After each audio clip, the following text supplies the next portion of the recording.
Olá, pessoal, boa noite a todos, sejam todos muito bem-vindos a esse bate-papo, esse seminário, né, professor? Onde a gente vai abordar um pouquinho a temática da eleição americana, que teve aí uma visita, digamos assim, para acompanhamento de um grupo de associados da BRIG, e eu gostaria de agradecer, em primeiro lugar, ao IDP, sempre muito grato por essa parceria. É o IDP que tem sido aí uma base muito importante para a BRIG levar o seu conteúdo, o seu ensinamento, né, Brasil afora, e como é híbrido o sistema, por que não mundo afora, né, professor? E, enfim, então é com muita alegria que a gente está hoje aqui para discutir aí perspectivas e desafios para o Brasil, e também vamos fazer a entrega dos certificados da missão internacional para aqueles que participaram. Então, falando um pouquinho da BRIG, para aqueles que ainda não têm muitas informações, ou que conhecem o dia a dia da BRIG, a BRIG é a Associação Brasileira de Relações Institucionais Governamentais, que desde 2007 trabalha pela regulamentação da atividade do lobby no Brasil, né? E a gente chama de RIG, Relações Institucionais Governamentais, porque no Brasil nós temos uma CBO, Código Brasileiro de Ocupação, que contempla essa atividade, né, com mais de 90 competências, se não me engano, 93 competências, e a gente costuma sempre frisar que não é uma profissão, porque qualquer pessoa pode representar interesses, qualquer pessoa, até em função do que a Constituição determina, seu artigo 5º, qualquer pessoa tem o direito de peticionar, né, junto ao Estado, junto à autoridade, junto ao sistema regulatório brasileiro de uma forma geral. E o que a BRIG fez na linha do tempo foi zelar para que a atividade fosse sempre bem exercida por todos aqueles que se comprometeram com as palavras que a gente diz que são os guias, as palavras guias da BRIG, que é ética, transparência e debate, né?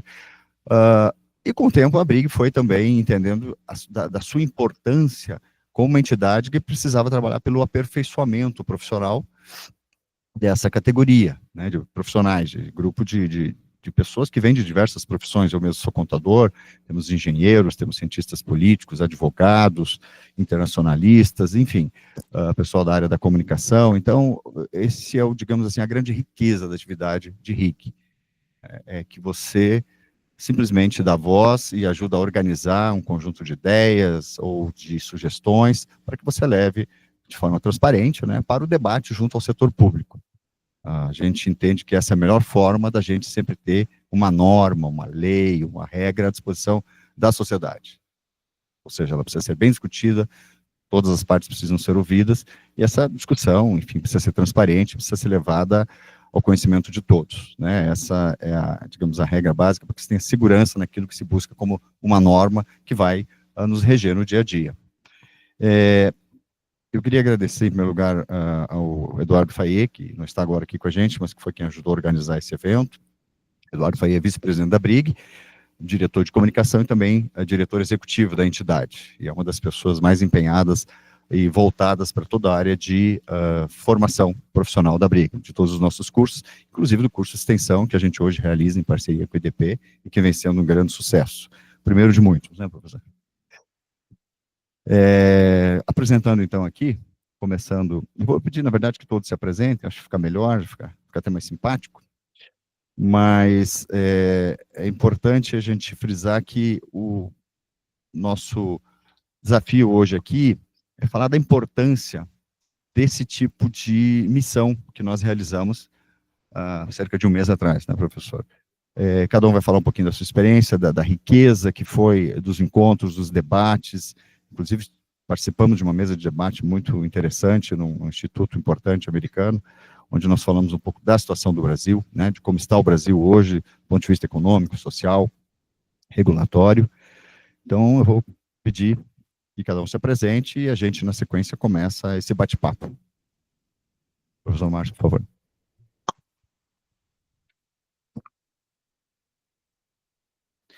Bom, meu nome é Márcio Coimbra, eu sou conselheiro da ABRIG, membro do Conselho Superior da ABRIG, tenho a honra de fazer parte da entidade, depois de ter sido vice-presidente nas últimas gestões, estou agora como conselheiro, e tive a honra de poder ajudar a ABRIG, por intermédio do instituto que eu presido, chamado Monitor da Democracia, em organizar essa viagem aos Estados Unidos, que foi muito importante, porque ela tratou efetivamente de trazer a ABRIG e a área de relações institucionais e governamentais do Brasil mais para perto dos Estados Unidos e mais para perto dos profissionais que estão lá.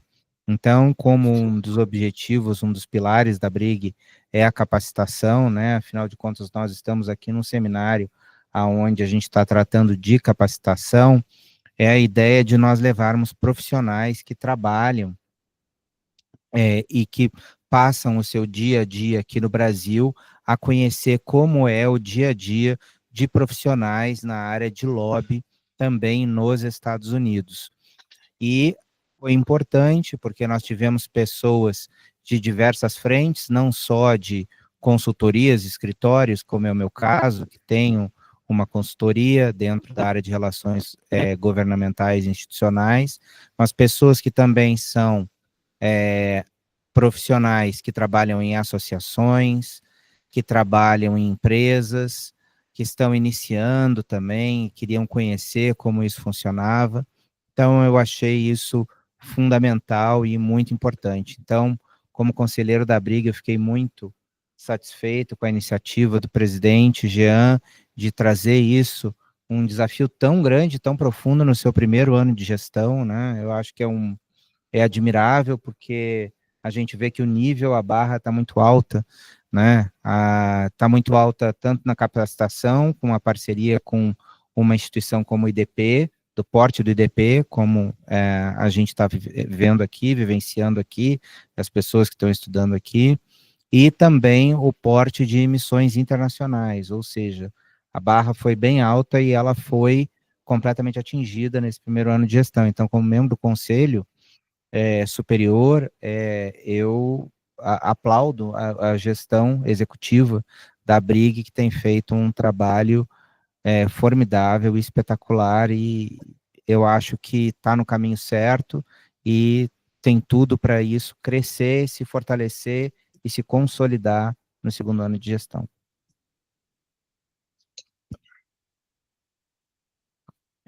Bom, boa noite, eu sou Lohane Rosa, sou gerente de assuntos institucionais da Abrace, Associação Brasileira de Shopping Centers, e estou aqui também na BRIG, né, como diretora de estados e municípios. Eu acho que falar um pouquinho da missão foi incrível poder participar, a gente que trabalha aqui no Brasil, que corre, né, os estados, os municípios, como é o meu caso, poder ter a oportunidade de ir para Washington, poder ter a oportunidade de conhecer um pouco como que funciona o lobby lá, né, vésperas das eleições, ter essa experiência, participar da primeira missão da Briga, eu acho que foi muito importante, muito interessante, eu acho que traz uma capacitação, traz um aprendizado muito grande para a gente, né, essa oportunidade da gente estar aqui hoje conversando, discutindo um pouco, trazendo um pouco dessa experiência, dessa vivência, o que que a gente aprendeu, como que eles fazem, eu acredito que é incrível, parabenizo também a Briga por essa iniciativa e que venham outras. Bem, eu sou Paulo Castro, sou professor aqui do IDP, eu sou cientista político de formação, coordeno o programa de ciência política e relações internacionais aqui da casa, também um programa de doutorado em administração pública e lidero também a área de cooperação internacional aqui do Instituto. Em primeiro lugar, eu agradeço muito à Briga pelo convite para participar dessa conversa, desse diálogo, na figura do Jean, seu presidente. Cumprimento também meus colegas de mesa, um prazer estar aqui com todos. E deixo meus cumprimentos também para o professor Fayet, né, que é colaborador nosso aqui também no programa de mestrado em ciência política do IDP. Nós estamos muito satisfeitos com essa colaboração, que apenas se inicia com a BRIG. O IDP sempre teve uma tradição muito forte, né, que se iniciou lá com o programa de direito, de produzir conhecimento e capacitação para a formação, né, dos seus alunos, graduandos, mestres, doutores, mas também sempre teve uma preocupação muito grande de abrir as portas da casa para que o conhecimento aqui fosse compartilhado com a sociedade de uma forma geral. E, nesse aspecto, os eventos como esse têm um papel fundamental para que o IDP cumpra a sua missão. Nós sempre estivemos envolvidos com os debates públicos mais quentes, mais relevantes para o Brasil, e este debate não é diferente, né? Ele tem uma relevância e nós estamos sempre de portas abertas. É um prazer estar aqui novamente. Muito obrigado, professor Paulo, professor Márcio, Lohane, obrigado mais uma vez pela participação de vocês. Bom, então vamos começar, né? Vamos falar um pouquinho a gente tem 3 pontos aqui para abordar, e eu começaria pelo professor Márcio, a gente falar um pouquinho sobre como é que a gente poderia analisar aí o que aconteceu em termos de eleições americanas e as implicações, que foi um momento bastante épico, digamos assim, né, de virada de mesa em vários estados. Quando a gente esteve lá, a gente já tinha uma percepção cerca de uma semana à frente do que ainda chegaria ao Brasil, né, porque a gente conversou com alguns atores que estavam direto na linha de frente das campanhas, né. Então, a questão dos estados pêndulos e como é que isso estava como é que estava acontecendo essa reversão de tendência em relação à eleição anterior, o que já dava para a gente uma percepção de que, sim, o Trump estava realmente começando a virar o jogo, né? E, do ponto de vista do que aconteceu lá, como é que o senhor entende que que implicações isso traz para o sistema político americano hoje? A foto de hoje comparada com a da última eleição e os movimentos que levaram a isso. Obrigado pela pergunta, Jean. Vou tentar explicar um pouco disso tudo. Eu acho que isso tudo vem num momento muito importante para a nação americana, porque a nação americana ela está vivendo um momento de muita polarização, mas não só os Estados Unidos. A gente vê uma polarização acontecendo no mundo inteiro, em diversos países, inclusive no Brasil, nós estamos vendo uma polarização crescente no sistema político, ou seja, com mais de 2 grupos, ou especialmente 2 grupos, uma dualidade muito grande, que tem criado verdadeiras fraturas dentro da sociedade, e são fraturas muito expostas, muito densas. Eu tenho uma trajetória profissional muito ligada ao Partido Republicano. Eu trabalhei no Partido Republicano durante muito tempo que eu trabalhei em Washington, participei de campanhas presidenciais, já viajei os Estados Unidos inteiro de ônibus em campanhas presidenciais, acordando às 4h30 da manhã para a gente fazer briefing na época que internet nem era tão difundida assim, smartphones e tal, a gente precisava olhar os jornais, a gente precisava estar conectado ao que acontecia nas televisões e passar para os candidatos a presidente às 5h30, 6h da manhã, um briefing de tudo que estava acontecendo. Então, o que eu posso dizer basicamente é que o Partido Republicano no qual eu trabalhei e o Partido Republicano que existia à época, na época do presidente Bush, não é o Partido Republicano que existe hoje. Hoje existe um outro Partido Republicano. O Partido Republicano hoje, ele existe em outras bases, e eu acho que isso é essencial para a gente entender o que está acontecendo nos Estados Unidos. É um partido de corte trumpista, com uma vertente claramente populista, e que se aproximou muito do trabalhador. E nisso ele conseguiu rachar muito a espinha dorsal do Partido Democrata. Foi pela primeira vez nós tivemos, numa convenção republicana, nós tivemos presença dos sindicatos participando de uma convenção republicana, o que realmente nunca aconteceu na história. Ou seja, o Trump conseguiu mudar nuances do Partido Republicano de forma muito importante nos últimos anos. Então, esse é um partido que conseguiu rachar a base democrata. E aonde a gente vê isso explícito? A gente vê isso explícito nos estados pêndulo. Por exemplo, existem estados chamados de Blue Wall, que são estados tradicionalmente democratas, que em todas as eleições eles votam desde 1992 com os democratas. E nesses estados estão estados importantíssimos, como Pensilvânia, Michigan, e Wisconsin. Eu, logo quando houve o atentado contra o Donald Trump, meses atrás, no dia seguinte eu estava indo para Washington, então embarquei algumas horas depois. E com os atores políticos com quem eu conversei, colegas de trabalho, tanto do Partido Democrata do Republicano, a gente já percebia de que existia uma tendência pró-Trump muito grande e que aquele movimento naquela semana teria importância seminal na eleição presidencial, porque ele sofreu atentado na Pensilvânia, a convenção americana seria, da republicana seria no estado de Wisconsin, né? Então, 2 estados do Blue Wall estariam sendo atacados diretamente pelo intenso trabalho dos republicanos, tanto a Pensilvânia quanto o estado de Wisconsin. Então, a partir daí, nós vimos uma fratura grande, eu olhei os mapas, e olhando os mapas, eu via claramente que o Trump venceria de lavada. Naquela época, ainda o candidato era o Biden, era o presidente Biden, candidato democrata. Naquela mesma manhã de segunda-feira, eu tive um café da manhã com um querido amigo, que já me falou, olha, já está decidido, o vice do Trump vai ser o J.D. Vance, que é um senador por Ohio. E realmente isso acabou se confirmando alguns dias depois, né? O J.D. Vance venceu e ele levou mais um estado que era considerado um estado pêndulo, mas que hoje é considerado um estado republicano, que é o estado de Ohio.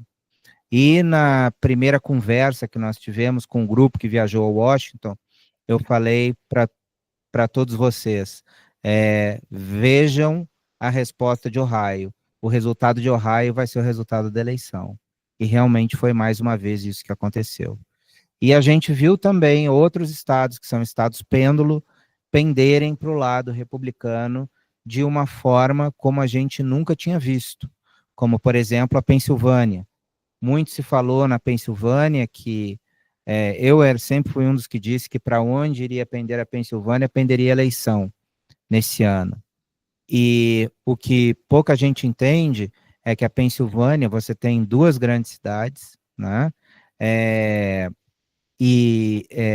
Filadélfia e Pittsburgh, e entre essas 2 cidades, que são cidades tradicionalmente de corte democrata, você tem um Alabama inteiro.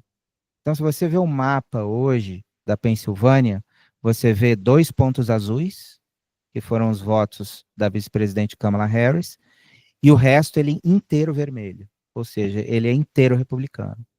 Então, isso nos mostra claramente que houve uma estratégia muito clara para a Pensilvânia, né?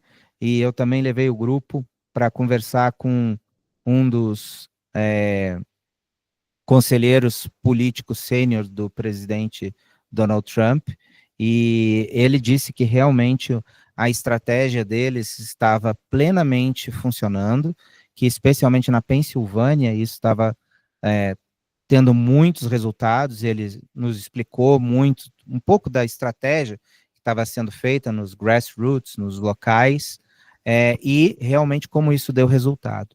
Então, na verdade, mesmo com a troca de candidato, ficou muito claro para a gente, desde o começo, de que o Trump dificilmente perderia essa eleição. E eu sempre disse isso. Enquanto os veículos de imprensa, de um modo geral, diziam que era a eleição mais disputada da história, eu dizia, não é. Não é. Né? Claro que o Trump ganhou muito mais do que a gente imaginava, e foi uma vitória maiúscula, mas a vitória, ela já era precificada.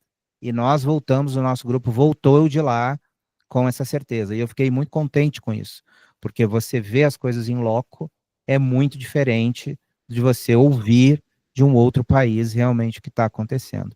Então, nós vimos lá que ia haver o desmonte do Blue Wall, que você ia ter uma tendência de vitória republicana, uma tendência de vitória republicana no Senado, vitória republicana na Câmara de Representantes, e realmente isso se consolidou.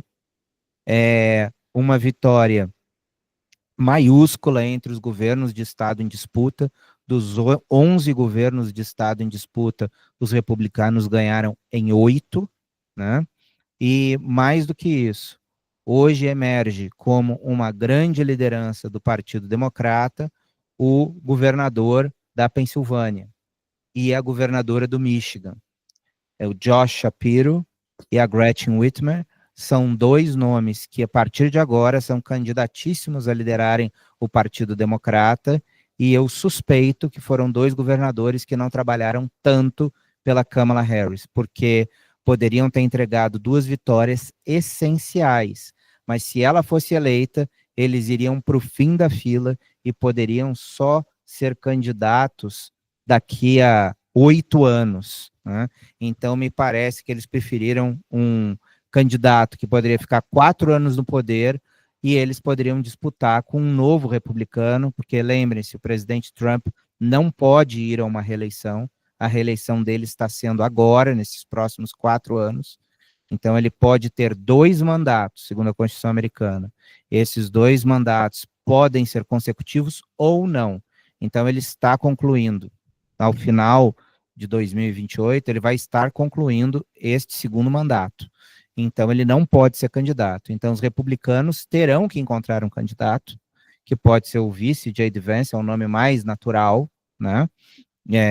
Mas ainda isso não está desenhado. E desde já começa, agora, não se iludam, desde já começa uma luta de vida e morte para saber quem será o sucessor de Donald Trump dentro do Partido Republicano.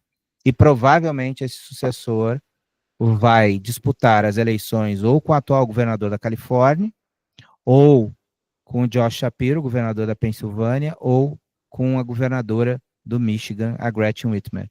Ou seja, essas são pinceladas iniciais para a gente entender um pouco do processo eleitoral americano, de como ele foi, e eu tenho certeza que é o melhor que eu acho que a gente pode trazer para as pessoas, é que esse grupo, né, de profissionais que a Brigg levou para Washington, voltou com o resultado da eleição no bolso do colete. Todo mundo sabia o que ia acontecer, e a gente sabe, então, que estar em loco faz uma enorme diferença quando a gente está falando de relações institucionais e governamentais. E os profissionais da Brigg, estando lá, eles conseguiram ter essa exata noção. Da mesma forma que o profissional de lobby aqui entende muito bem o que está acontecendo no Congresso, que não é a mesma coisa que passa no Jornal Nacional, nós acabamos percebendo que o que aparece na mídia é muito distante do que a gente vê no dia a dia na capital americana. Doutor, muito obrigado.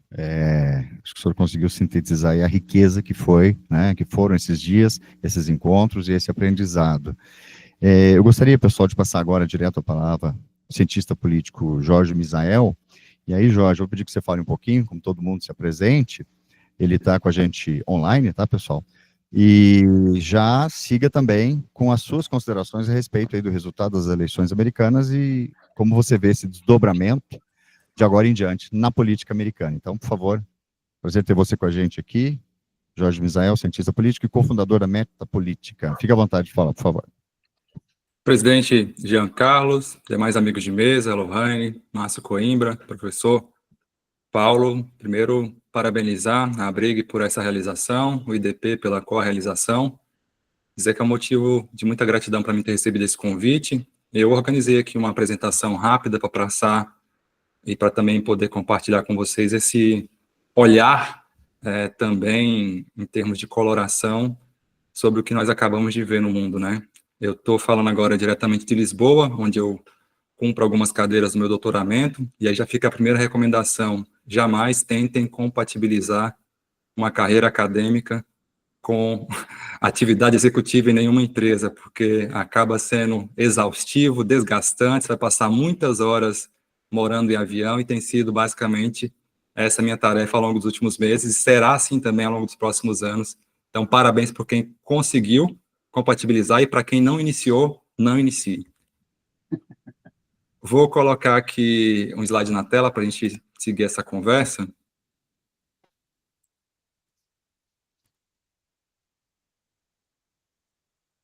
peço apenas que me deem um feedback que estão conseguindo ver, porque a partir de agora eu não consigo mais... Legal, recebi o joia aqui do colega, então estou compreendendo que está todo mundo visualizando. Então, meu amigo, como vocês podem imaginar, a Europa também acompanhou, e eu estou aqui desde de quando saiu o resultado, já estou aqui há quase 40 dias, da consagração de Donald Trump nessa eleição. Então, vamos passar aqui por alguns pontos que eu acho que vale a pena conversarmos. Primeiro, quem sou eu, né? O que vocês devem esperar de mim ao longo dessa conversa? Jorge Ramos Misael, sou cientista político de formação, no momento doutorando em ciência política aqui pelo Instituto Universitário de Lisboa, atuo em relações institucionais e governamentais desde 2011 e sou cofundador da Metapolítica Consultoria, que foi em 2020 reconhecido com o Oscar da Comunicação Política, e em Washington DC, onde vocês tiveram a oportunidade de visitar recentemente. Então, esse é o que eu tenho para colocar aqui, e para quem quiser me acompanhar nas redes sociais, é igualzinho tá o meu nome ali, Jorge R. Misael, em todas as redes. Lá eu compartilho um pouco dessa agonia, em parte acadêmica, em parte profissional, em parte como brasileiro, e a gente está sempre disposto a um diálogo franco e aberto sobre o Brasil e os rumos da nossa humanidade. Vamos lá. Um ponto aqui importante, né? Essa minha apresentação tem um espaço de fala relativamente curto, eu não tenho interesse em esgotar todos esses temas, por óbvio, mas acho que vale a pena aqui, apenas a título de organização, dizer exatamente quais são os pontos que eu pretendo abordar nesse primeiro momento. E aqui são eles: as eleições americanas de 2024 e os impactos no Brasil de 2026. O retorno de Donald Trump ao poder e a radicalização e algumas surpresas que o meu antecessor, Márcio, já bem colocou. Eu optei, ao longo dos últimos anos, por não usar mais polarização. Eu tenho usado insistentemente radicalização. Essa talvez seja uma pontuação que vale a pena colocar para a gente discutir futuramente porque dessa opção entre polarização e radicalização, mas no momento oportuno a gente pode entrar um pouco mais nesse ponto. Uma ideia de populismo, também foi uma palavra que o Márcio já adentrou. A Europa está vendo isso de uma forma muito clara, um populismo crescente por vias da direita, um populismo diferente do experimentado em outros momentos, que vinha muito mais por movimentos de base, sindicatos, associações, por vias da esquerda, e agora o mundo, Estados Unidos, a Europa, aqui Portugal também, com o Chega, com um populismo de direita. E quais são os impactos e como o Brasil pode ser impactado nesse cenário atual, né? E será que existem algumas lições para a gente pensar 2026? São algumas das contribuições que eu pretendo trazer para a gente conversar, e vou ter muito interesse em ouvir também os colegas, já que é um grupo bastante seleto, com vasta experiência nas mais diferentes atividades. Primeiro ponto, meus amigos, dado que vocês estiveram lá recentemente nesse prédio interessantíssimo, que realmente inspira muito das nossas vocações enquanto analistas, cientistas, e aí? Será que o que a gente está vendo realmente deve ser interpretado como uma surpresa? Ou será que, como o Márcio disse, já tinha cenários claros ali, reais e tal, do que estava acontecendo, e a mídia brasileira realmente não quis ou não conseguiu traduzir isso de uma forma muito coerente com o que de fato estava a acontecer? E é interessante a gente ver isso, né? Porque para muitos analistas brasileiros, para quem acompanhou, especialmente pela mídia brasileira, ficou assim de queixo caído. Parecia que seria uma eleição muito concorrida, em que não haveria um resultado divulgado no curto prazo, e tudo isso foi jogado no lixo em pouco tempo, né? Trump conseguiu rapidamente viabilizar a sua vitória, e isso deixou muita gente de cabelo em pé. E a pergunta que fica é como que analistas que debatem a política deveriam se informar se não fosse necessariamente por meios de comunicação, né? O que será que estava acontecendo em um outro mundo que não foi necessariamente divulgado ou não foi apresentado de forma clara que pudesse levar os analistas ou a mídia brasileira de uma forma tão clara ao que de fato estava acontecendo. A gente vai ter que esperar talvez um pouco mais para entender essa dissonância de tempo entre o que estava acontecendo lá e a incapacidade de interpretação da comunicação brasileira em passar isso, né? Então, o objetivo talvez seja realmente analisar esses resultados e os reflexos de como isso pode deixar algum tipo de legado interpretativo e até mesmo de velocidade de apuração, para que não tenha essa distância tão grande entre uma vitória, que como veremos agora na próxima slide, foi realmente para não deixar nenhum tipo de dúvida sobre o que estava acontecendo. E esse gráfico ilustra também muito do que o Márcio colocou, né? Teve vitória do voto popular, vitória dos delegados, voto dos delegados, teve vitória na Câmara de Representantes, teve vitória no Senado, consequentemente também terá vitórias possíveis na Suprema Corte, teve uma vitória antes da eleição, que era a possibilidade de Donald Trump se auto-perdoar, ou o presidente se auto-perdoar. E além disso, tem um outro elemento também de força que não está sendo bastante falado, mas que para mim é super importante. Além da maioria na Câmara, no Senado e no Supremo, Donald Trump também tem a maioria e um domínio da comunicação digital. Muito possivelmente nós estamos diante do presidente mais forte em todos os aspectos de poder que nós já vimos recentemente.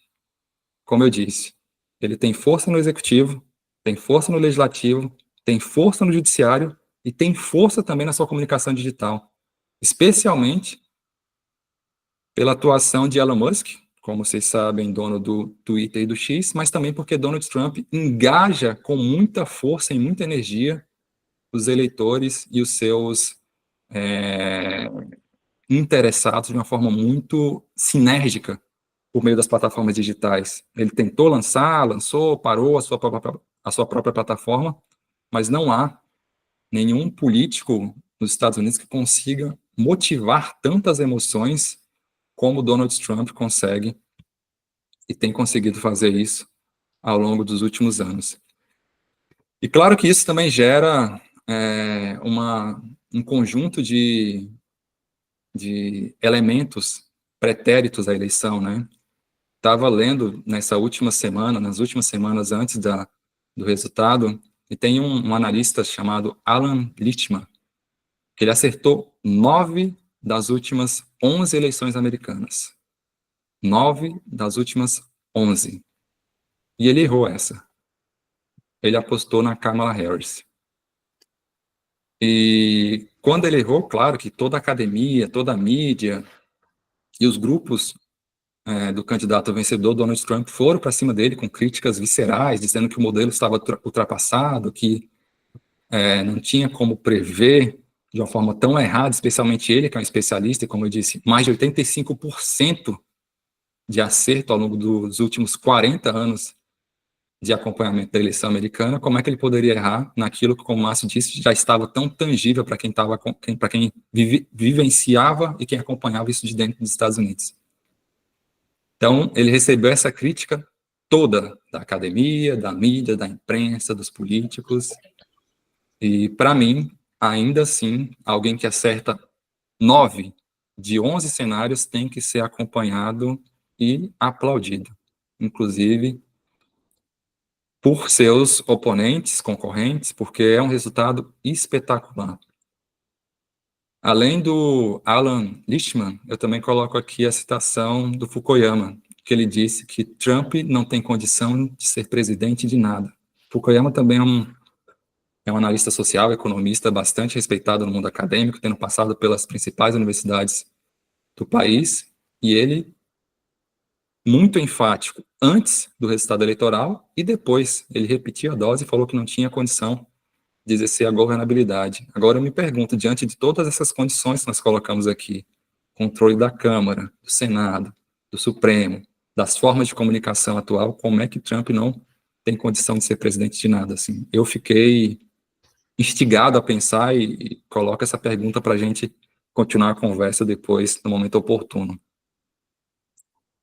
Passando aqui para a próxima questão e o Brasil com tudo isso, né? O que vai acontecer agora que está consagrada a eleição de Donald Trump, especialmente depois de uma fala atravessada do nosso presidente Luiz Inácio Lula da Silva, em que a eleição de Kamala Harris seria melhor para a democracia? Alguém poderia ter falado para ele não ter se posicionado assim, porque o cenário, como o Márcio colocou, já estava se desenhando para uma alteração muito clara em torno de Trump. O que eu tenho visto e acompanhado de maneira cada vez mais construtiva em torno desse cenário entre Brasil e Estados Unidos é, inicialmente, uma redução do engajamento dos Estados Unidos em fóruns multilaterais. Para quem acompanhou lá o slogan do Donald Trump, o MAGA, Make America Great Again, tem a ver com uma centralização em torno das necessidades do seu próprio país. Então, diálogos multilaterais não me parece que vai ser necessariamente uma prioridade Donald Trump nesse seu mandato. Eu também vejo um relaxamento do debate em torno de temas ambientais, como transição energética, hidrogênio verde, tudo isso tem efeito direto para o Brasil. O Brasil, que perde oportunidades na história, desde o pau-brasil até agora, perdeu mais recentemente com a dificuldade de implementar uma política clara e objetiva em torno do hidrogênio verde, me parece que não terá nos Estados Unidos um grande parceiro aliado para a condução de debates como esse que eu estou colocando aqui. Além disso, também temos impactos diretos, pelo que eu tenho analisado, em ecossistemas e economias que dependem de uma relação direta de exportação. E aí eu vou passar para o próximo slide só para a gente ver o que necessariamente tem sido a exportação brasileira ao longo dos últimos anos. Estados Unidos é, sem sombra de dúvida, o segundo maior parceiro comercial do Brasil, mas também fica claro cada vez mais que Trump e Lula têm outras linguagens e outras prioridades de poder. Lula, ao seu modo e com base na sua Constituição, pode disputar uma reeleição no Brasil. Por outro lado, como o Márcio colocou na sua exposição importante no início, Donald Trump, pela Constituição, atualmente não pode. Mas será que, como eu disse, tendo todas essas formas de poder, ele não tentaria um próximo mandato? É algo que coloca aí também para a gente pensar a respeito, né? Será que Trump, agora fortalecido, e como ele disse, com tanta energia, não tentaria um próximo mandato, afrontando aquilo que está bem claro na Constituição americana atual? Mas diante dessa relação econômica Brasil, a gente possivelmente vai enfrentar movimentos em que Trump vai buscar estabelecer barreiras econômicas. E isso tem o efeito rebote, né? Na medida que ele implementa barreiras econômicas por um lado, os países afetados também implementam barreiras ao seu turno. Especialmente Elon Musk, que a gente já citou aqui anteriormente, disse que se os Estados Unidos não impor barreiras aos carros chineses, a indústria automobilística americana, os pontos mais fortes de lá, tende a acabar num curto espaço de tempo. Então, Elon Musk, que agora exerce uma posição chave no governo, já tem colocado a possibilidade cada vez mais clara de estabelecer taxações para importação de carro chinês, e talvez ele pode ser um dos principais interessados nisso, já que uma das suas empresas também fabrica carros. E quais são os aprendizados que eu deixo aqui para a gente refletir, já que o meu primeiro momento de apresentação está chegando a fim? Eu coloco e volto de novo com Fukuyama. Coloca que o maior desafio das democracias modernas é sobreviver aos seus líderes populistas. E aqui, independentemente do seu viés ser de direita ou de esquerda, mas líderes populistas com propostas sem uma razoabilidade e uma possibilidade de execução representam, na visão de Fukuyama, e eu acho que vale um debate sobre isso, algum tipo de risco, e as democracias devem estar atentas a isso. Meus amigos, são essas minhas primeiras colocações, como eu disse, muito mais perguntas e instigações do que necessariamente respostas para um cenário ainda incerto e que o Brasil vai enfrentar e o mundo vai começar a enfrentar a partir de agora. Obrigado. Obrigado, Misael. Muito rica a tua apresentação, os dados que você traz, as preocupações, essa questão dessa grande concentração de poder em várias frentes do presidente Trump, é algo que realmente impressiona, né? A gente já tinha essa percepção, mas quando colocar dessa forma, um item ao lado do outro, Câmara, Senado, né? O grande poder de comunicação e também a questão do domínio agora, de uma influência muito forte sobre a corte americana, enfim, isso é realmente para a gente parar, pensar e, de certa forma, nos preocuparmos um pouco com essa concentração de poder, né? A gente sabe que isso normalmente leva a uma diminuição do debate, a diminuição da participação, via de regra é isso que acontece, porque a pessoa realmente, né, esse personagem passa a ter um poder muito grande e costuma impor suas vontades, ao invés de negociar com os colegiados, né, que são democraticamente constituídos para isso. E no caso dele, os colegiados, que seria a Câmara e o Senado, já estão também, a princípio, sob seu controle, uma vez que tem maioria partidária. Mas eu vou passar a palavra agora para a Lohane, e aí deixo para o professor Paulo Castro fechar esse primeiro bloco. Lohane, para você também abordar do ponto de vista, principalmente do setor de shopping centers, né, e está no dia a dia ali, na luta diária, com diversos personagens da política brasileira, e aí no nível estadual e municipal, que eu costumo dizer que é área de guerrilha, né, e isso que você viu lá, e o momento americano, que aprendizado você traz, e como é que se percebe isso?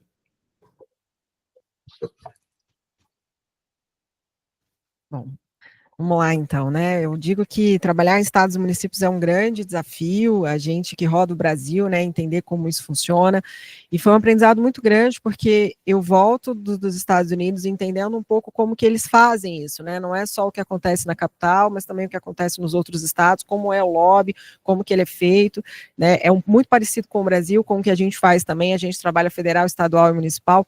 Eu gosto aqui da fala dos meus colegas quando eles dizem que a eleição começa no dia seguinte, né? A eleição não começa quando o período eleitoral começa realmente no dia seguinte em todas as áreas, né? Estadual, federal ou municipal.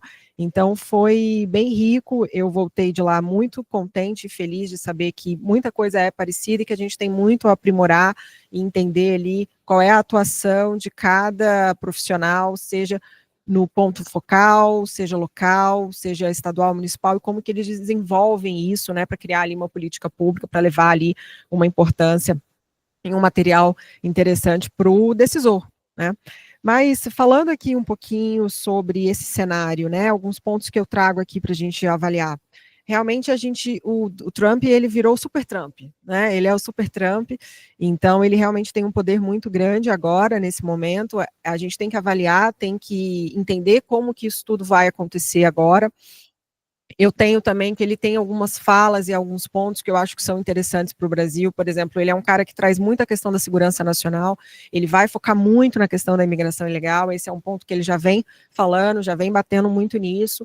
Então eu acho que a questão da segurança nacional também é um ponto chave para o Brasil. O Brasil hoje, a gente sabe das dificuldades de alguns estados com relação a questões de segurança, a gente vê aí, né, tudo que acontece em alguns estados e como são perigosos, como são difíceis. Então eu vejo até uma sinergia com o Brasil em relação a algumas coisas. Acho também que o Brasil vai sofrer um pouco com essa questão da imigração, que ele vem, né, os imigrantes que estão de forma ilegal, é importante falar que ele não é contra que ninguém vá ao país, né, pelo contrário, mas é importante falar que ele frisa a questão da imigração ilegal, e que é isso que ele quer combater. Eu gosto de um outro ponto também, que eu acho que o Trump, eu voltei muito com esse sentimento, porque quando a gente está em loco, a gente entende bastante isso, que é exatamente a questão, assim, da nação. O Trump traz uma coisa de nação, vamos voltar a ser a América, né, vamos voltar a ser os Estados Unidos. Ele tem uma coisa muito forte ali, e isso eu acho que abraça o americano. Eu tenho por essa experiência, foi a primeira vez que eu estive em Washington, que os americanos talvez estivessem mais isolados com algumas questões, né, e ali o Trump traz muito isso, vamos se juntar de novo, vamos se unir, vamos fazer aquilo que a gente já fez, vamos trazer essa coisa americana. Então eu acho que ele ganha muitos pontos nessa questão, que ele traz essa coisa da nação, né, e isso, de alguma forma, é muito bonito da parte dele, essa união que ele traz ali. Então eu achei bastante interessante. Eu acredito que para o Brasil aqui, o Brasil vai ter uma dificuldade, né, a gente sabe que são duas pessoas muito diferentes, de formatos diferentes de governo. Eu acho que o Itamaraty vai trabalhar bastante para manter essa relação, né, harmônica, digamos assim. A gente tem que tentar não ter uma relação tão difícil com um país que é tão importante para a gente em tantas questões, mas eu acredito que o Itamaraty vai ter que ter esse trabalho ali de manter essa relação diplomática amigável, né? Eu concordo com meus colegas quando dizem que talvez o presidente Lula tenha se precipitado em algum tipo de fala para um lado ou para o outro, num momento ali que a gente já tinha alguma coisa mais caminhando para algum lado, né? A questão, quando a gente volta de Washington, era muito claro que Trump ganharia, né? A gente tinha isso muito certo, que estava muito fácil ali que ele ia conseguir ganhar. Eles deram entrada aqui. Ela tá só com o doutorado, super ela estava de cinto, ela disse que tava. O nenenzinho. Continuar aqui. Pronto. Vamos lá. Então, eu acho que o Itamaraty tem um grande papel aí nessa questão diplomática, né? Mas eu vejo também algumas dificuldades que o Brasil vai enfrentar, mas também vejo coisas boas que podem ser oportunidades para o Brasil, né? Quando a gente fala de dificuldades, eu acho que a questão sustentável que o Brasil hoje está trazendo vai ser muito difícil com os Estados Unidos, né? Isso não é o principal ponto da campanha do Trump, não vai ser o principal ponto do governo dele, a questão sustentável. E o Brasil está muito engajado nisso, né? Não podemos esquecer que a gente tem a COP aí ano que vem em Belém. Então, isso que hoje está muito forte, que o Brasil é protagonista nisso, por toda a questão da Amazônia, por todo o trabalho que vem sendo desenvolvido. Teremos uma COP no Brasil, na Amazônia. Então, a gente vê que isso vai ser muito, muito difícil, essa relação deles nesse ponto. E isso, acredito que pode ser algo ruim para o Brasil, que vai ter um pouco mais de dificuldades, né? Por outro lado, eu enxergo algum tipo de oportunidade para o Brasil pelo seguinte sentido: o Trump, a gente, em Washington fica muito claro, e isso foi um aprendizado muito grande para mim, como os Estados Unidos têm raiva da China, né? Então, eles vão impor várias barreiras ali, em questões de comerciais, não só da China, mas muito de outros países também, mas muito focado na China, né? Isso era uma coisa que era muito consenso entre a Kamala e o Trump quando a gente estudou isso, que como eles têm essa questão das questões tarifárias, das barreiras comerciais para os chineses. E aí a gente vê uma oportunidade para o Brasil, porque já que ele tem uma intenção de trazer tarifas, de aumentar os juros, toda essa questão, isso pode trazer alguma oportunidade para o Brasil ali em alavancar talvez as suas exportações ali, o seu material. E eu acho que, para finalizar, para mim foi muito importante a viagem, porque realmente o que é o lobby nos Estados Unidos é muito diferente do como o lobby é feito no Brasil, né? Eu sempre brinco que eu sou uma lobista de coração, né? Eu sempre trabalhei no executivo, sou formada em relações internacionais, sempre tive esse contato e sempre gostei dessa área de representação. Eu acho muito incrível você poder representar, você levar ideias, você construir um diálogo que seja eficiente para todos. E nos Estados Unidos, ali, eles vivem isso com muito mais amor, assim, né? Estar em Washington foi um aprendizado, porque eles realmente sentam, eles dialogam, e isso traz um aprendizado de vamos sentar, vamos olhar, vamos avaliar, vamos ter uma ideia, vamos pensar uma forma diferente. Eu acho que eles estão num passo nosso, porque eles realmente sentam para discutir e para debater, e para falar, vamos ouvir a todos, vamos entender, né? Eles têm vários escritórios, várias consultorias ali que trabalham com isso, e tem cada uma um formato, né? Cada uma tende para um lado, mas eles têm uma negociação muito forte, muito bacana, e eu gostei muito disso. Eu acho que foi um aprendizado que eu trouxe muito forte para essa coisa de estudar e de entregar essa política pública, de buscar os principais decisores ali. Então, eu acho que isso foi bastante importante. E em estados e municípios também, eles também fazem muito isso em loco, né? Isso foi uma das questões que a gente viu muito lá, com as consultorias que a gente conversou, isso também é feito dessa forma. E para estados e municípios, para a gente que trabalha com isso, é bastante importante também a gente estar ali no ponto focal, né? Para você resolver talvez um problema, não adianta você querer olhar para o lado federal, porque não é ali o teu ponto focal. O teu ponto focal vai ser ali no município, no estado, que você precisa sentar, precisa resolver, e procurar o decisor e traçar uma estratégia para você realmente ter um sucesso ali. E falando um pouco do setor de shopping centers, Estados Unidos para a gente sempre foi um case de sucesso, né? A gente é muito inspirado no setor pelos Estados Unidos, tanto é que a maior feira de varejo acontece nos Estados Unidos, que é a NRF, acontece em janeiro, todos os anos em Nova York. A delegação brasileira é a maior, a gente tem 70 mil pessoas, só de brasileiros são 5 mil, então é uma feira que traz inovação, traz varejo, traz essas tendências tecnológicas, traz tudo que a gente pode para esse ramo. E Nova York vai sempre, eu gosto de falar de Nova York, porque Nova York é um case de sucesso muito grande, porque a gente tem muitas delegações brasileiras que vão para Nova York, principalmente do varejo, para entender o que é o mundo americano, né? Como que o americano faz aquilo e como aquilo dá certo e como aquilo dá dinheiro em pouco tempo. A gente brinca que a gente chega numa loja em Nova York, ela está pintada de um jeito, no ano seguinte ela está de outra forma e aquilo está vendendo da mesma forma. Então, o que eu gosto no americano é a coisa da inovação.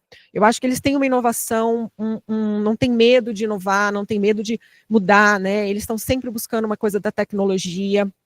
Eu acho que o Brasil tem muito a aprender com isso, também o setor de shoppings, né? Shoppings nos Estados Unidos não é como shopping no Brasil, como em qualquer lugar do mundo, a gente tem um amor, um calor humano, shopping cheio, lotado, então quando as visitas que a gente já fez, o pessoal fala, gente, mas isso aqui é um case de sucesso nesse país, como é que vocês colocam tanta gente dentro do empreendimento desse? Claro que a gente é muito focado numa questão de entretenimento, a gente é muito focado numa questão também assim, de alimentação, cada vez mais isso vem crescendo nos shoppings. Mas o que a gente mais tem a aprender com os Estados Unidos é essa coisa, eu acho que da inovação, do varejo diferente, da novidade que ele traz, né? E eu vejo um outro ponto também, Elon Musk está aí, como a gente falou, é um cara muito importante, vai ser muito importante no governo, já tem sido, e ele traz muito forte a questão da tecnologia, da inovação. A gente já vê aí robôs, né, que vem da empresa dele, atuando por aí. Então, eu acho que o Brasil pode ser que isso alavanque um pouco mais, eu acho que a gente tem oportunidade de aprender, principalmente para o setor de varejo, né? Então, eu acho que isso é um ponto importante. E por último aqui, aí eu vou puxar a sardinha um pouco para as mulheres, né? Eu fico muito contente que a chefe de gabinete do Trump vai ser uma mulher, a Suzy. Então, eu acredito ali que ele também vai dar um pouco de voz para as mulheres nesse momento que ele, primeira vez na história, eu acho que ele vai ouvir, de alguma forma, as mulheres, pelo que a gente viu, ela é uma mulher super respeitada, né, já tinha participado da campanha dele, então eu acredito ali que vai ser muito bacana e ela vai fazer exatamente o nosso trabalho, né, que é manter essa relação do governo com as empresas, fazer toda essa articulação dele ali, estando tão próximo.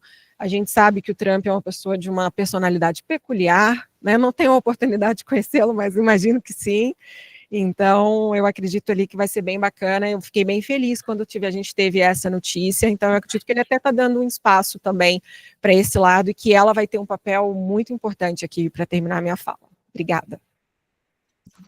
Obrigado, Lohane. Bom, não à toa deixamos o professor Paulo por último, porque eu acho que o senhor pode fazer um compilado, né, de tudo que a gente viu aí nos últimos tempos, também aproveitando o que a gente escutou aqui dos colegas, e a sua percepção para a gente é bastante importante sobre qual é o momento hoje americano, do ponto de vista política, e como isso vai reverberar nas relações com os outros países, mas com o Brasil, né, especialmente porque é o nosso país. Por favor, fique à vontade. Bom, prazer, muito obrigado de novo pela oportunidade, sempre mais interessante, mas também mais desafiador falar por último, depois de intervenções tão ricas. Bom, primeiro, se me permite, eu gostaria de responder a provocação do meu colega Misael, que falou de Lisboa. Misael, me solidarizo com na sua dedicação para levar aí um programa de doutorado junto com a carreira executiva. E é uma pena que o IDP ainda não tenha um doutorado em ciência política, né? Nós temos um doutorado em administração pública, abrimos agora um mestrado em ciência política, mas se tivéssemos, no futuro teremos, você poderia fazer esse doutorado aqui conosco, com aulas às sextas-feiras e aos sábados, de maneira que a sua carreira, né, seria mantida com todo o sucesso que você já tem, já alcança, né? Essa é uma Seria um preocupação prazer, professor. que Obrigado tem. pelo convite. Mas de fato, fazer isso, né, simultaneamente com a agenda corrida durante a semana não é fácil. Bom, agora voltando ao ponto do nosso debate, essas eleições foram muito particulares em vários aspectos, né, na minha perspectiva. E, primeiro, né, tem esse antagonismo que foi citado aqui entre a percepção pública do resultado, o que a grande mídia noticiava sobre as perspectivas de vitória do Trump e da Kamala Harris, e o que de fato era a percepção local de quem estava no campo, como vocês que fizeram a missão, não tive a oportunidade de acompanhá-los nessa missão, mas sei como é quando temos esse contato mais qualitativo, nessas âncoras mais qualitativas com quem de fato entende e faz o processo político acontecer. Agora, por um lado também, e aí é que eu puxo mais um pouco para o meu lado também, que tem a ver com essa conexão da academia com a análise política feita por profissionais do mercado, desta vez, os cientistas políticos acadêmicos acertaram, o que não acontece com muita frequência, porque a gente tem uma dificuldade muito grande também em publicar aquilo que a gente, né, consegue deduzir de evidências científicas mais claras no nosso campo de análise. Saiu uma edição especial de uma das revistas da Associação Americana de Ciência Política, pouco antes da eleição, Perspectives on Politics, e fez um trabalho, né, convocou vários cientistas políticos para tentarem, né, estimar ali quais seriam os resultados das eleições. E na média, os cientistas políticos americanos deram vitória para o Trump pelo colégio eleitoral, mas ainda assim deram a vitória da Kamala Harris no voto popular. E acabou que o Trump ganhou nas duas modalidades, ganhou no voto popular e ganhou também no colégio eleitoral. Mas mostrava que, de alguma forma, né, olhando com a lupa, olhando com atenção, essas evidências estavam lá, estavam presentes já na sociedade americana, bem antes do resultado ser anunciado. E aí, eu acho que tem algumas questões que podem levantar uma reflexão importante para a gente.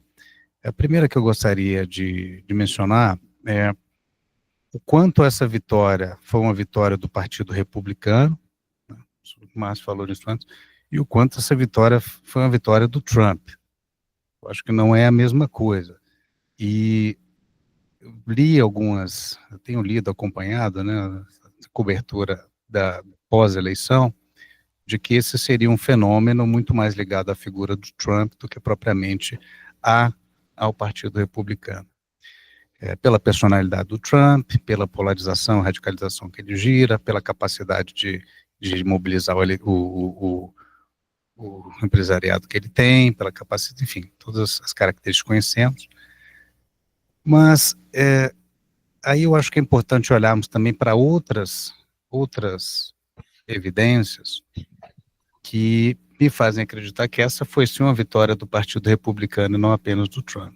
É um partido republicano muito diferente, de fato, e aí ouvindo o professor Márcio comentar, é um partido que não me lembra muito, por exemplo, um partido do John McCain, um republicano moderado, do Arizona, que tinha uma liderança muito pragmática e mais ao centro, mas é um partido que soube muito bem usar os seus recursos institucionais e legais para se manter competitivo.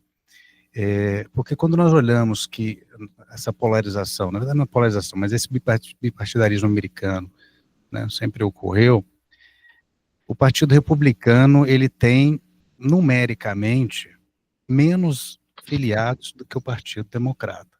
Isso tem mudado agora, bem de 2020, 2021 para cá, mas o Partido Democrata tem mais filiados do que o Partido Republicano, sobretudo pela população, né, isso, diferente dos mais jovens, né, os jovens que estão nessas pautas mais abertas, mais liberais, enfim. Então, eu acho que a gente tem que se perguntar, né, como é que um partido que, em tese, é menor, pode ter uma vitória tão grande como conseguiram agora. Eu não acredito que a gente consiga acreditar essa vitória especificamente em uma pessoa. E eu acho que das evidências que a gente tem disso, é o trabalho que os governos estaduais e as suas assembleias estaduais, sobretudo, têm feito, por exemplo, isso há pelo menos 15 anos, 20 anos, de trabalho sistemático de redimensionação de distritos eleitorais, por exemplo, né? Nos Estados Unidos nós temos o voto para a Câmara dos Deputados, especificamente, é um voto distrital, não é um voto proporcional como acontece aqui no Brasil, ou seja, se elege num distrito específico de um estado um representante pela maioria dos votos, e pela legislação americana, os estados, né, são responsáveis por desenhar esses distritos eleitorais. Vários estudos que foram publicados, já vêm sendo publicados nos últimos 10 anos, que mostram, por exemplo, que os republicanos têm sido muito mais eficientes em desenhar e reestruturar distritos eleitorais, que são capazes, né, de formar maiorias em locais onde o eleitor, em outro desenho, esse eleitor seria minoritário. Esse é um fenômeno da redistritalização, que tem um termo na ciência política que a gente chama de gerrymandering, né? É curioso, quando a gente pensa num distrito eleitoral, por exemplo, é que eu estou falando de eleições para a Câmara, tá? Mas por que, e como isso afeta a eleição para presidente? Porque esse trabalho é feito, né, como o Reni colocou, por uma campanha permanente, né? A campanha começa no dia seguinte, não tem campanha, é sempre uma campanha permanente, não é à toa que o incumbente, até que se diga o contrário, é favorito para vencer as eleições. Então, todo o trabalho que a gente tem de prefeitos, de senadores, de parlamentares, seja federais, estaduais, tudo isso conta para que a gente tenha essa mobilização e formação da opinião do eleitor. E quando a gente pensa nos distritos eleitorais, especificamente, por exemplo, da Câmara, nos Estados Unidos, né, a gente imagina ali unidades, né, você pega um estado, divide ele em pequenas caixinhas, em quadradinhos, ali você até, né, como se fosse, né, uma teia, e até ali os seus distritos. E quando você vai olhar como é que esses distritos são desenhados, você vai ver que a história é outra. Os distritos, muitas vezes, eles fazem umas voltas. Um distrito eleitoral, você imagina que ele é um quadrado, um retângulo. Por exemplo, você vai ver que tem aqui no meio um distrito, tem um outro que é uma pequena tira que contorna todo ele assim, e aquilo ali forma um outro distrito eleitoral. É como se a gente tivesse um mecanismo ali em que, ao invés do eleitor escolher o seu representante, é o representante que escolhe o seu eleitor, né? É o representante que diz quem vai poder votar para escolher o seu representante ali naquele distrito. Então, assim, é claro que isso tem um efeito pequeno, né? Não, de maneira nenhuma eu posso fazer uma ligação direta desse tipo de instrumento com a eleição do Donald Trump, mas isso mostra o tanto que as engrenagens políticas e o trabalho de base que é feito também nos estados, sobretudo nos Estados Unidos, que tem um federalismo muito forte, contam para uma resiliência do partido em médio e longo prazo. E isso eles conseguiram fazer e têm conseguido fazer de maneira muito mais efetiva do que o Partido Democrata, por exemplo, né? Então, esse é um ponto que eu acho que a gente tem que considerar. Trouxe essa história do gerrymandering apenas para exemplificar nessas ferramentas institucionais, políticas que existem para que isso aconteça. No Brasil, por exemplo, nós não teríamos essas prerrogativas, né, de redistritalização dessa forma, pelo menos. Então, acho que esse é um ponto importante. Falando agora um pouco de como é que o Trump, né, a vitória do Trump pode gerar efeitos no Brasil, eu gostaria de focar em outro aspecto especificamente, não tanto nas decisões que o Trump eventualmente vai tomar durante o seu mandato, seja, né, na área ambiental, seja, né, contra as agendas mais sociais, identitárias, a chamada agenda woke, que ele combate tanto, mas quais são os efeitos, né, de reprodução de acontecimentos que nós temos visto nos Estados Unidos. Quais chances que isso tem hoje de acontecer no Brasil também? Daí, se me permite, eu vou usar uma colinha que eu trouxe aqui para não deixar de fora nenhuma comparação. E aí, aqui, ó, por exemplo, se a gente olha para 2016, né, a partir de 2016, ou seja, os últimos 2 ciclos eleitorais, lá e cá, 2016 foi a eleição do Trump, lá o Trump foi eleito, um outsider, fora da política, prometia drenar o pântano, né, como ele chamava, o Washington, que suga o dinheiro, a energia, as oportunidades dos americanos, segundo ele.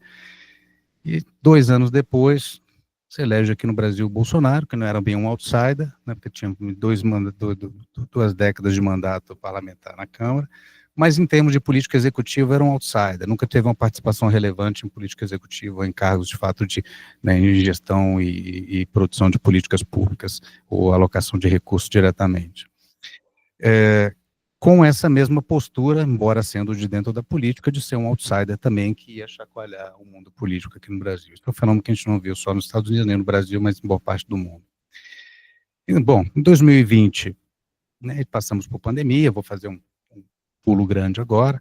2020, o Trump não tem sucesso na reeleição, perde para o Biden.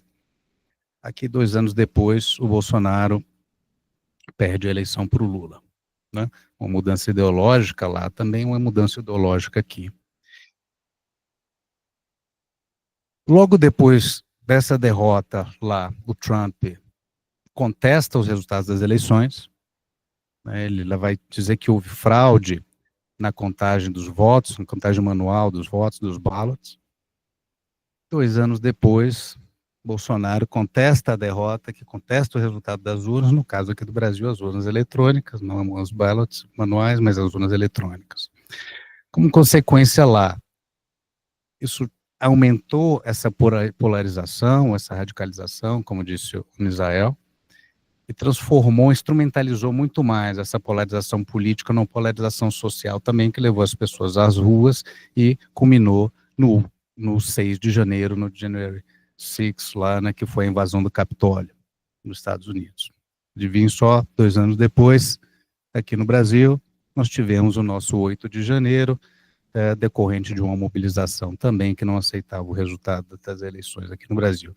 Aqui nós, por uma questão simplesmente do destino, né, que o nosso 8 de janeiro aconteceu num domingo, né? Se o domingo fosse 2 dias antes, a gente teria feito o mesmo roteiro com a mesma data, inclusive, do que aconteceu nos Estados Unidos, né? Então, veja, nós passamos por, nesses 2 últimos ciclos eleitorais, é claro que nós não tínhamos as condições de fazer essa leitura à época, mas hoje fica muito fácil olhando para trás,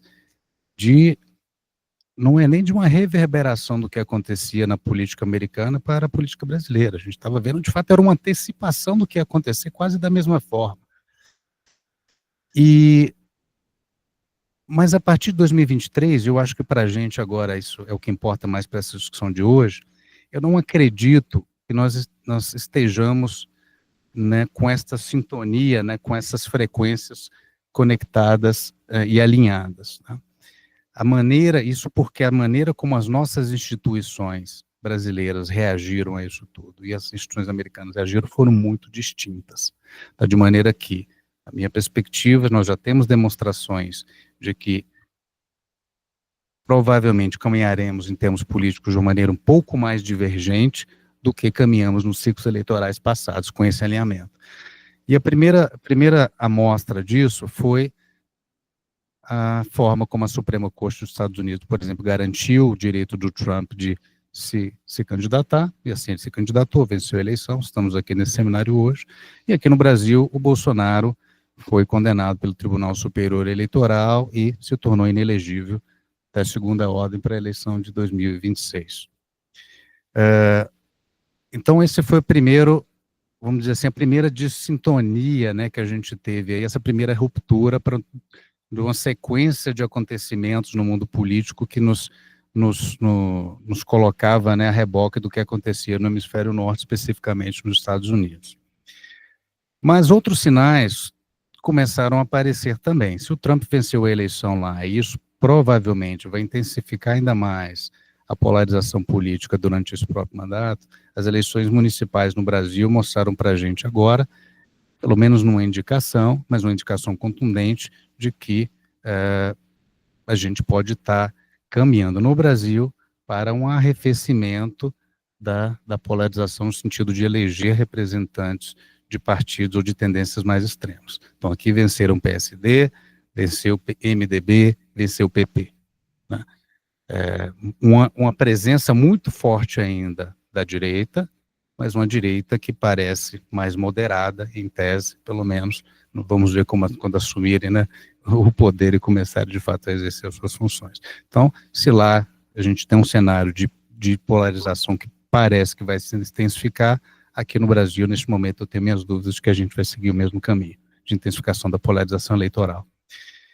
E por que isso tudo importa quando a gente fala, por exemplo, para as pessoas que precisam do trabalho em instituições como a Abrig, por exemplo, dessas relações de empresa-governo? Porque eu acredito que, em primeiro lugar, o Brasil, e aí a gente tem institutos internacionais que estão analisando isso e trazendo isso cada vez mais claro. O Brasil tem dado demonstrações de que é capaz de manter a sua democracia de maneira muito mais resiliente, mais eficaz do que vários outros países desenvolvidos, inclusive, o que nos dá uma expectativa também de, no médio e longo prazo, de ter uma maior estabilidade política. E quando a gente fala em estabilidade política, eu estou falando de um menor risco político, que é hoje um fator importante, por exemplo, para qualquer empresa que quer investir em outra nação. Então, menos risco significa maior propensão a receber investimento de fora, né, porque você tem menos oscilações no mundo político. Então, acho que esse é um aspecto que a gente pode trazer para o debate. E em relação, agora, às decisões e às opções que o Trump tem indicado que fará no seu governo, com as primeiras nomeações, com seus discursos públicos, eu acredito aqui nesse ponto, né, e aí que a diplomacia econômica é muito mais pragmática. Então, o que ele disse, se a Kamala Harris deveria ter ganhado as eleições ou não, isso vai contar muito menos do que o pragmatismo da diplomacia econômica nesse ponto. Se a gente olha, por exemplo, o que acontece até mesmo em relação à China, né, acho que vai ter muito discurso de contestação contra a China e, na prática, muito pouca ação. Basta lembrar que o Elon Musk tem a maior parte das suas operações lá mesmo, né? Então, eu acho que tem muitos fatores aqui, foram muitos elementos interessantes que nós trouxemos para esse debate, mas que eu acredito que o Brasil parece estar hoje um pouco mais descolado, né, do contexto político americano do que já esteve no passado recente. Veja, com isso eu não quero dizer de maneira nenhuma de que a principal economia do mundo não seja relevante para as nossas instituições, para as nossas decisões, para os nossos negócios. Continua sendo o país com a maior capacidade de influenciar o nosso cenário. Do ponto de vista comercial, econômico, talvez só a China consiga fazer isso de maneira mais evidente. Mas eu acredito que o Brasil encontrou soluções próprias para lidar com essas situações e com as suas transições políticas que diferem muito das soluções que os Estados Unidos encontraram recentemente. Obrigado, professor Paulo. Considerações também importantíssimas, muito ricas, demonstra muito conhecimento, né, a visão muito real, né, do que está acontecendo. Como o senhor falou, a questão econômica leva tudo e a todos a serem mais pragmáticos, né, em determinados momentos. Como as falas estavam muito ricas e a gente foi se prolongando um pouquinho, a gente explodiu um pouquinho o tempo. Mas eu queria dizer que a gente vai ter um espaço agora aqui para eventuais perguntas. Se alguém está aqui presente gostaria de fazer alguma colocação ou indagação, enfim, até mesmo fazer se pronunciar a respeito do que a gente falou aqui, e também o nosso público, né, que está online com a gente. Se nós tivermos também alguma pergunta, por favor, deixe-me saber para que eu possa, então, encaminhar aqui para os nossos membros da mesa. Aqui.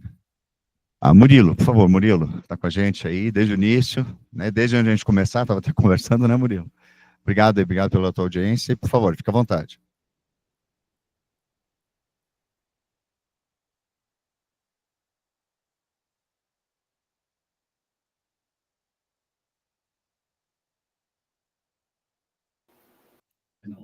Boa noite, estão todos me escutando? Eu escuto. Sim, estamos te ouvindo bem. E, primeiramente, agradecer a oportunidade, cumprimentar a todos daí de Brasília, todos que estão nos assistindo, na figura do meu amigo, da Misael, a quem eu conversava aqui antes também, trocavam boas ideias. Inclusive, é um dos assuntos que eu quero até indagar e também comentar um pouco a respeito, até para não tomar o tempo de vocês, o nosso, e a respeito da questão econômica em relação a essa eleição e os impactos que tem aqui no Brasil, sobretudo nos municípios. Eu falo aqui do interior do Maranhão, São Raimundo das Mangabeiras, a qual tem grande impacto aqui acredito que seja o primeiro a sofrer os impactos, tanto positivos quanto negativos, em relação ao que acontece no mundo. E as eleições nos Estados Unidos têm grande reflexo aqui em relação a muitas coisas, sobretudo aqui nessa região que é rica em soja, que é próxima a Balsas, no interior. Então, há um grande impacto em relação a isso. Eu queria voltar para essa questão da economia, que é importante, até retomar uma frase que não é muito elegante, mas dá para a gente entender muitas coisas que dá para acontecer, que aconteceram nessa eleição e que pode vir a acontecer também na próxima de 2026. É a que a gente fala de It's the economy, stupid. Ou seja, é questão de economia. Não traduzirei o restante, embora todos saibam, mas acredito que a economia seja um parâmetro importantíssimo. Até mesmo um grande autor chamado Anthony Dawes, ele fala sobre essa questão do bem-estar, né, essa questão de como o comportamento do eleitor em relação a como ele tende a se comportar, como ele tende a escolher o seu candidato em relação à economia, a como ele se coloca em relação à escolha do seu candidato. Isso aconteceu nos Estados Unidos, a gente pode ver dados econômicos, eu gostaria de indagar a todos em relação a isso, de como a economia impactou na eleição americana e como ela pode vir a impactar na eleição presidencial geral de 2026. Agradeço mais uma vez a oportunidade, desculpe tomar o tempo, e obrigado, enriquecedora, todas as falas, e faço questão de estar sempre do início ao fim. Grande abraço. Obrigado, Murilo. Você encaminha essa tua pergunta a alguém especificamente ou... Não, a todos que possam achar contemplados. Né? Então, tá bom. O professor Márcio gostaria de começar?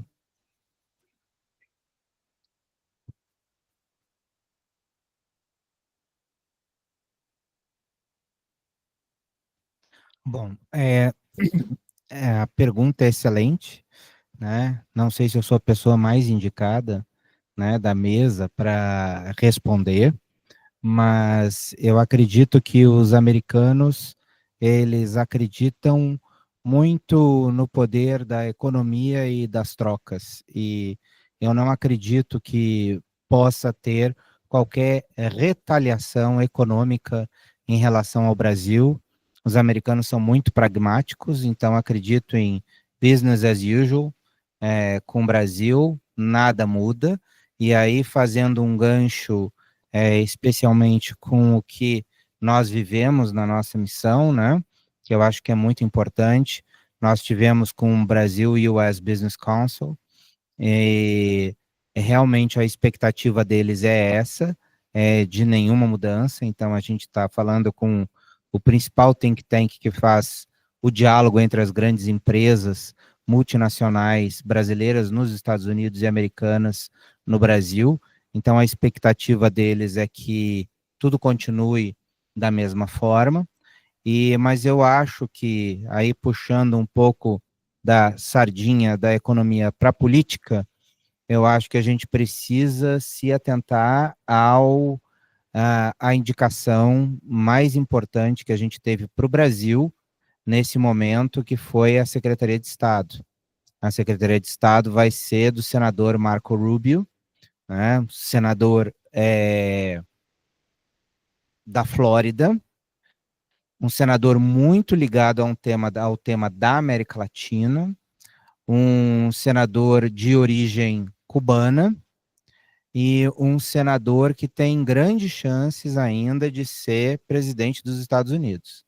Ele já foi candidato nas primárias em 2016, e ele é alguém que certamente persegue esse legado que você vai ter, essa porta aberta que você vai ter em 2028, de você ter não ter ninguém, não ter o Donald Trump, ou seja, não ter um nome natural. Ele certamente está na corrida para essa vaga, né?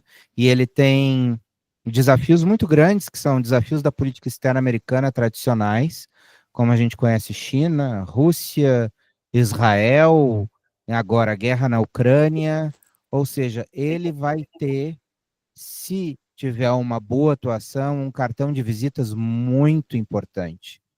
E puxando também aquilo que a Lohane aqui colocou em relação à imigração ilegal, ele sendo alguém de raiz latino-americana, ele vai ter uma importância fundamental e voz importante nesse processo também, que vai afetar muito da imigração ilegal americana que vem da América Latina, né? E eu lembro que o Marco Rubio, ele tem tradicionalmente uma ligação muito grande com o Brasil também, porque quando eu tive no gabinete dele, conversando com ele, uns anos atrás, nós conversamos sobre isso, ou seja, de muitos eleitores que ele tem na Flórida serem imigrantes brasileiros, né? Ou seja, ele tem uma conexão direta com o Brasil e com temas que são relativos ao Brasil.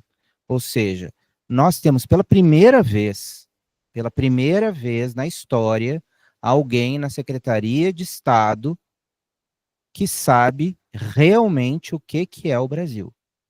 Alguém que tem conexões diretas com o Brasil.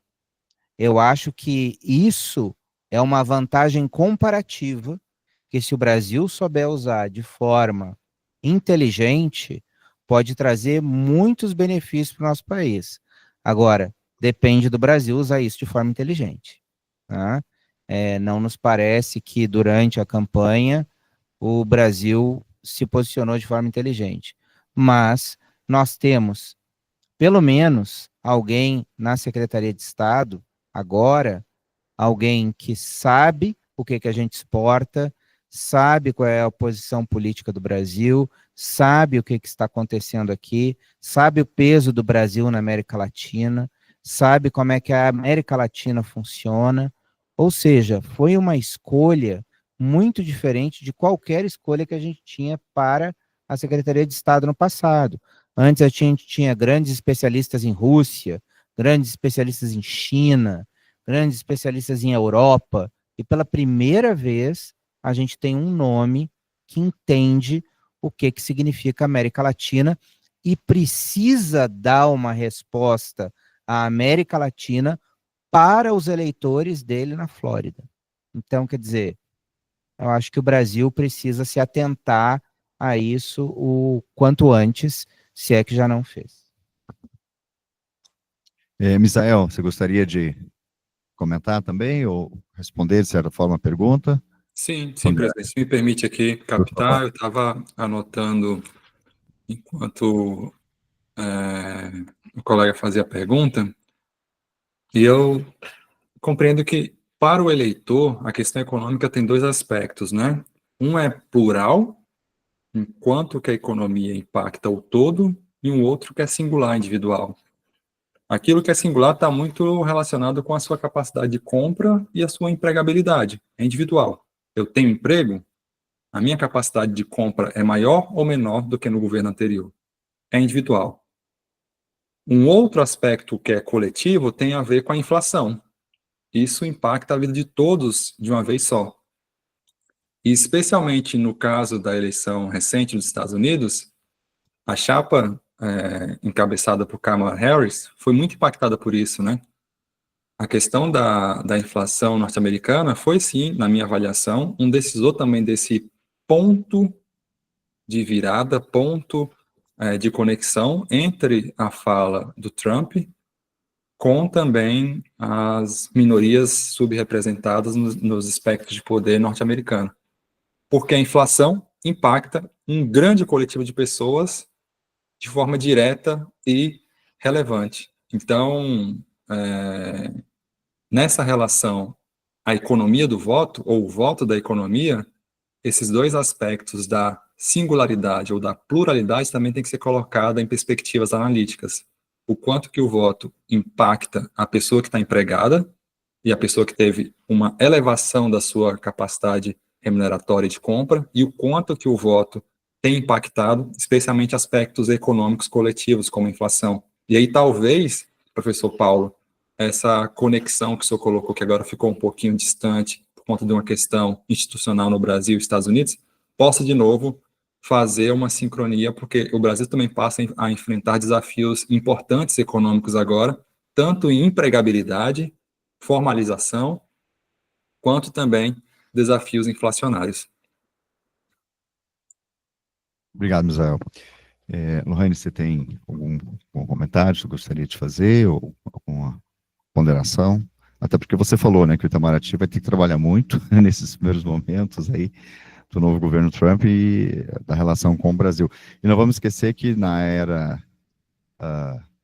Bolsonaro, nós também tivemos algumas manifestações do então presidente Bolsonaro em relação à eleição americana e ganhou Biden, né?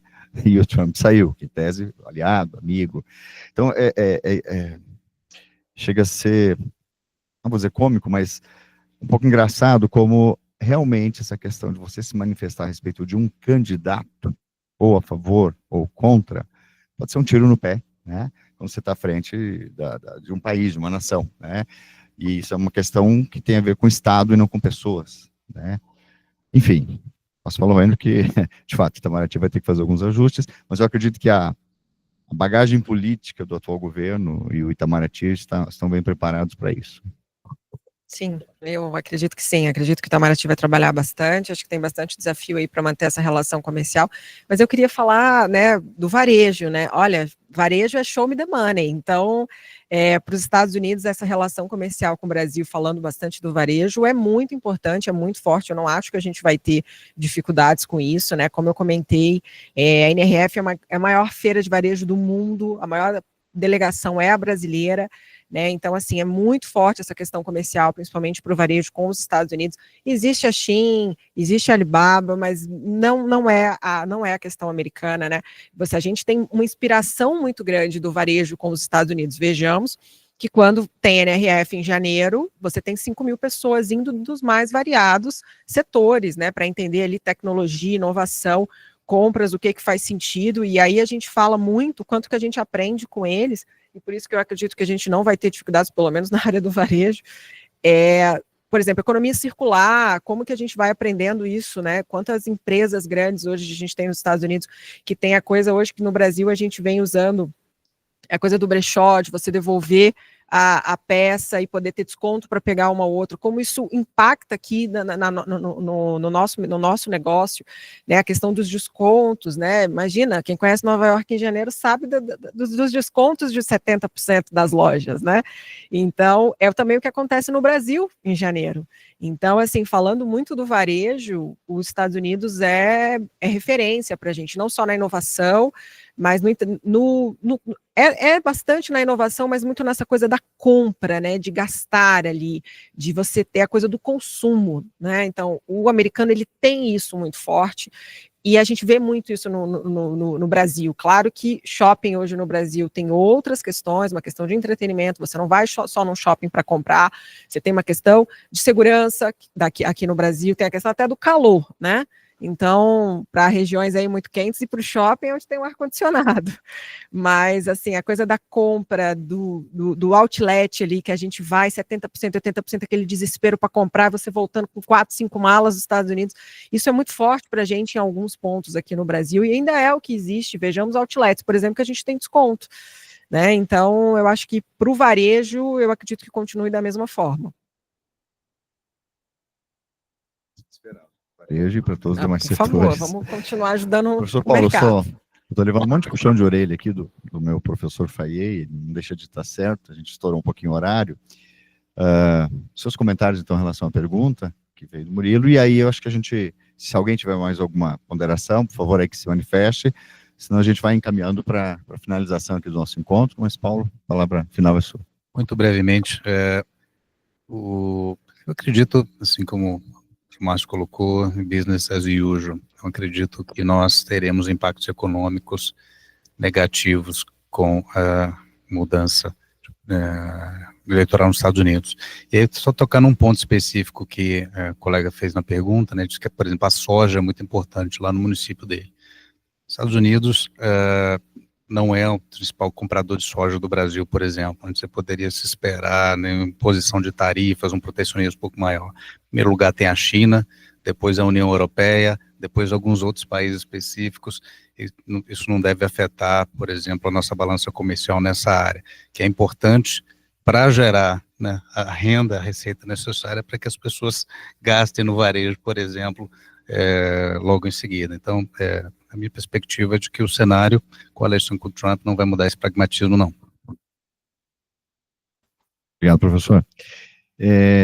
Eu acho que alguém quer mais alguma pergunta ou gostaria de fazer alguma colocação, senão vou caminhando. Vou inclusive chamar aqui o nosso professor Eduardo Fayet, embora ele tenha escapado do debate em si, mas eu combinei com ele que ele viria agora ao final. A gente tem aí uma entrega para fazer dos certificados daqueles que nos acompanharam nessa missão. E a mensagem final que eu deixo em nome da BRIG, e agradeço novamente a participação de todos, o Murilo, o Misael, o professor Márcio, o Lohane, o professor Paulo.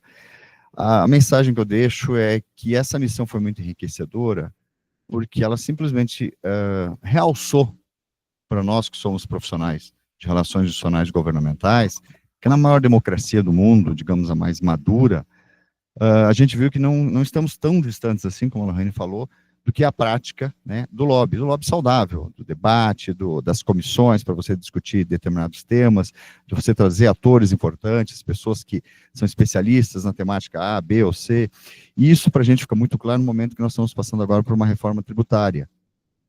Quantas e quantas audiências públicas foram realizadas, quantos profissionais, quantos técnicos foram ouvidos, né, e como é importante ter esse tipo de espaço e de debate para a gente evoluir em políticas que afetam o nosso dia a dia, a nossa vida, os nossos filhos, os nossos netos.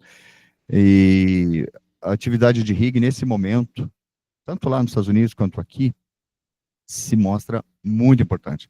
Profissionais bem qualificados, que estejam conectados com a realidade do seu país, de outros países, que consigam fazer as devidas análises, consigam fazer uma avaliação de risco de determinada tratativa que está sendo realizada com o gestor público, né, com diversas frentes aí do setor público, e isso nos deixa bastante satisfeitos, porque nessa parceria com o IDP, a gente entende que a gente está justamente nesse caminho da profissionalização e da melhora contínua da capacidade dos profissionais de RIG no Brasil, que é uma das principais missões da BRIG, além, é claro, da regulamentação. A BRIG hoje, só para finalizar, a gente está com mais de 400 associados, chegando a 40 associados pessoas jurídicas, e de setores extremamente importantes da economia brasileira, e que sabem que esse laço de relacionamento com a BRIG reforça a necessidade de institucionalização das relações entre público e privado. E isso para a gente é um grande presente. Chamo aqui então agora o professor Fayet, para me substituir, para fazer a chamada, digamos assim, para a entrega dos certificados, e agradeço mais uma vez a todos. Então, estou cedendo meu espaço aqui. Só um minutinho. Por favor, fica aqui que nós vamos nos posicionar em pé. Então, aqui todos, eu vou colocar aqui. Claro. Eu vou entregar para cada um aqui um certificado que vai ser entregue aos formandos. Legal. Então, queria chamar aqui a Andressa para receber esse certificado. Andressa, professor Paulo, por favor. Vamos aqui. Guilherme Lima, por favor. João Vitor.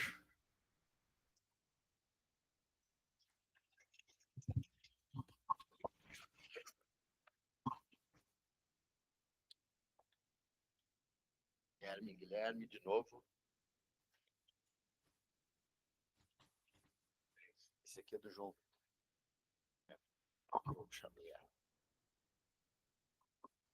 Vai lá, João Vitor.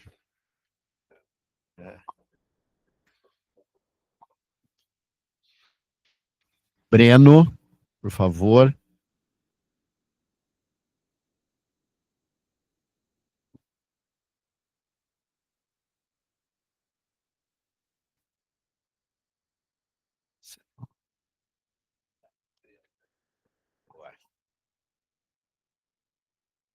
Cecília.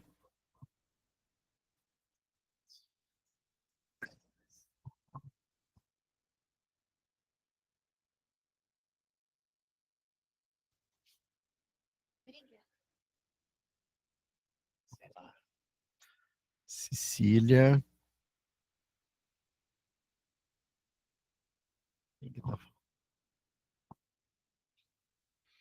E a Fabiane.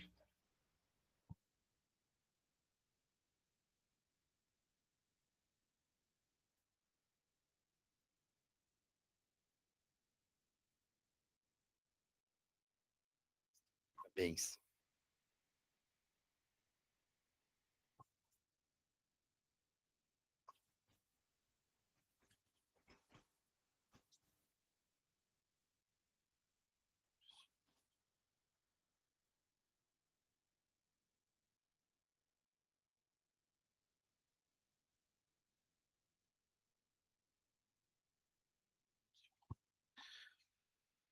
E Márcio, por favor. Também vai receber, claro. Não só é o responsável pela agenda, né?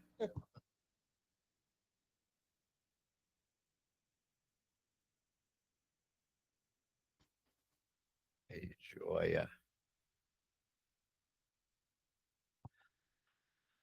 Lohane vai receber também. Jean.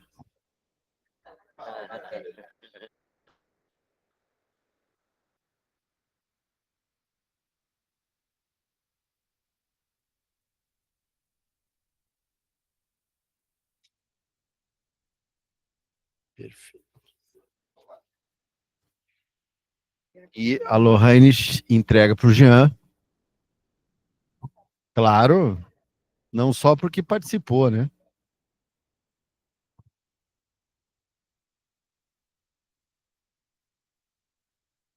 E agora eu vou pedir para o professor e líder Márcio entregar para mim. Eu fiz esse direcionamento, né? Porque eu mereço. Estou narrando, inclusive, que esses dois senhores aqui foram os principais responsáveis pelo evento, pela missão, tanto pelo planejamento quanto a realização. Então, parabéns aos dois, foi mais do que merecido.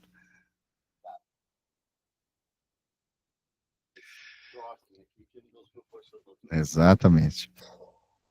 Bom, acho que com isso a gente encerra a missão da noite. Muito obrigado aí pela companhia de vocês, pela audiência, e a gente se vê aí no próximo evento. E, de preferência, um evento Abrigue IDP, né, professor?